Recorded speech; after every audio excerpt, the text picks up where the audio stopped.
Did you know that changes happening right now in October 2025 could dramatically increase your SNAP food stamp benefits if you're receiving SSI, SSDI, or VA disability benefits?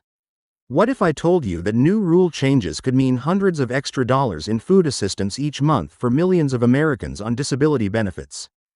Are you currently receiving disability benefits but struggling to put food on the table because you think you don't qualify for SNAP, or worse, because your current SNAP benefits barely cover your basic nutritional needs? If you're watching this video, you need to hit that subscribe button right now because we're breaking down the most important SNAP rule changes that could put more money in your pocket for groceries starting this month. Don't miss out on these critical updates that could change your financial situation.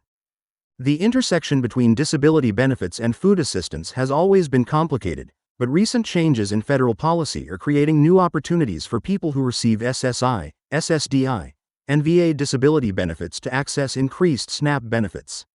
Understanding these changes isn't just important, it could be the difference between food security and going hungry. Have you ever wondered why some people on disability get substantial SNAP benefits while others get almost nothing, even though their situations seem similar?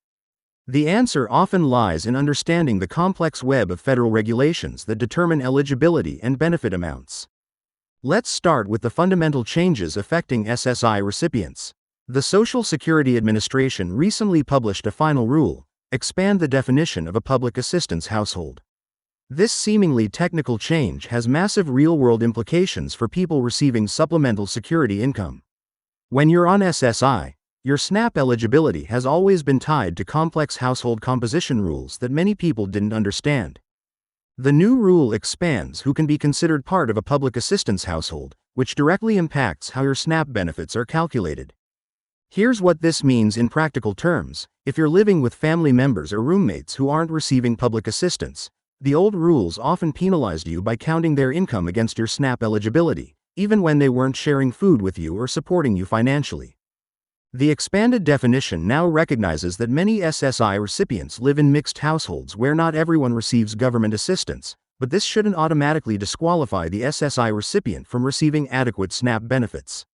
This change alone could increase monthly SNAP allotments for thousands of SSI recipients who were previously receiving minimal benefits or no benefits at all. The timing of this change is particularly significant because it coincides with other adjustments happening across federal benefit programs. The COLA for Social Security and Supplemental Security Income, SSI, benefits was 2.5% in 2025.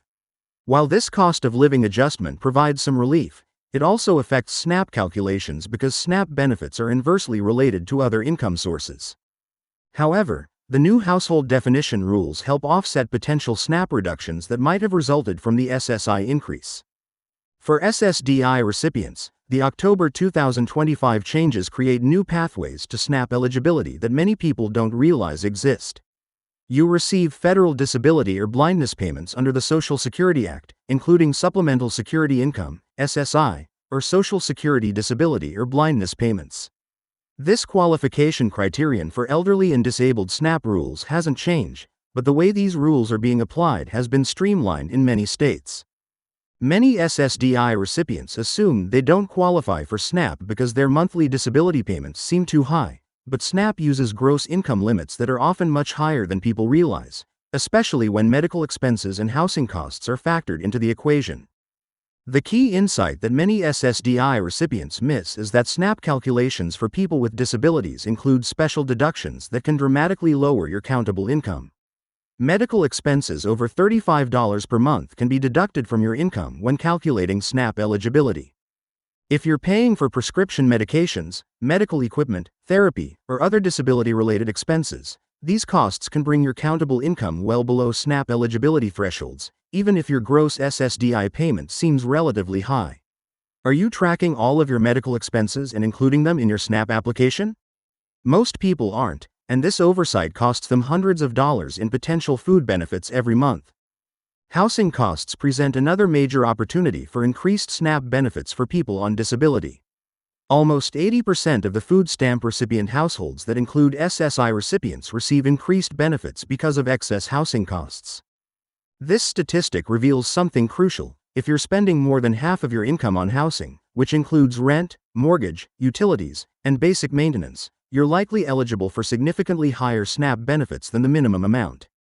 Many disability benefit recipients live in expensive housing markets or have accessibility needs that require costly accommodations, making excess shelter deductions a major factor in SNAP calculations. Veterans receiving disability benefits face their own unique set of opportunities and challenges within the SNAP system.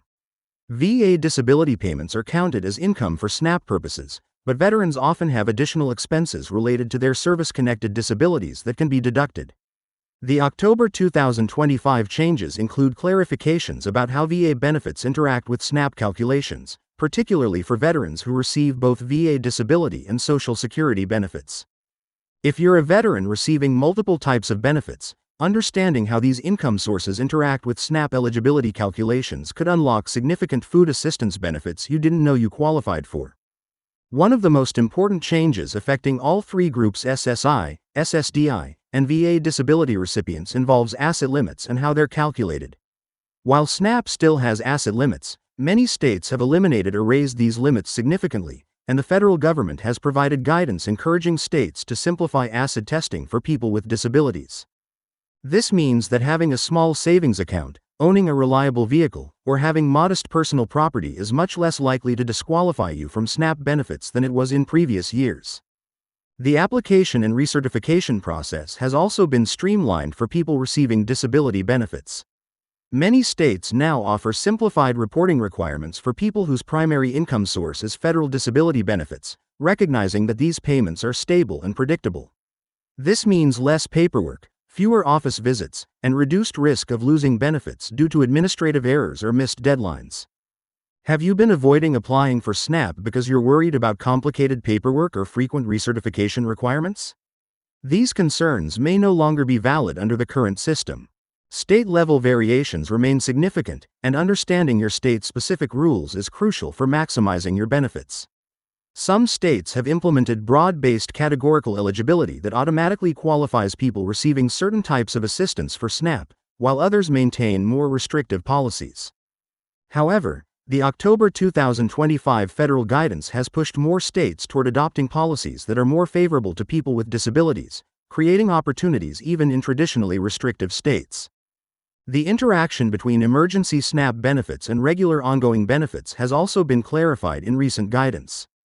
If you're facing a food emergency because of unexpected expenses related to your disability, housing situation, or medical needs, emergency SNAP benefits can provide immediate relief while your regular ongoing benefits are being calculated.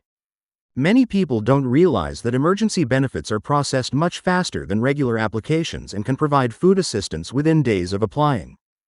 Technology improvements in SNAP administration are making it easier for people with disabilities to apply and manage their benefits. Online applications, telephone interviews, and electronic document submission options reduce barriers that previously made SNAP access difficult for people with mobility limitations, transportation challenges, or communication disabilities. These technological improvements are being rolled out across states throughout 2025, with October marking a significant expansion in availability. Understanding the appeals process is crucial if you believe your SNAP benefits have been calculated incorrectly or if your application has been unfairly denied.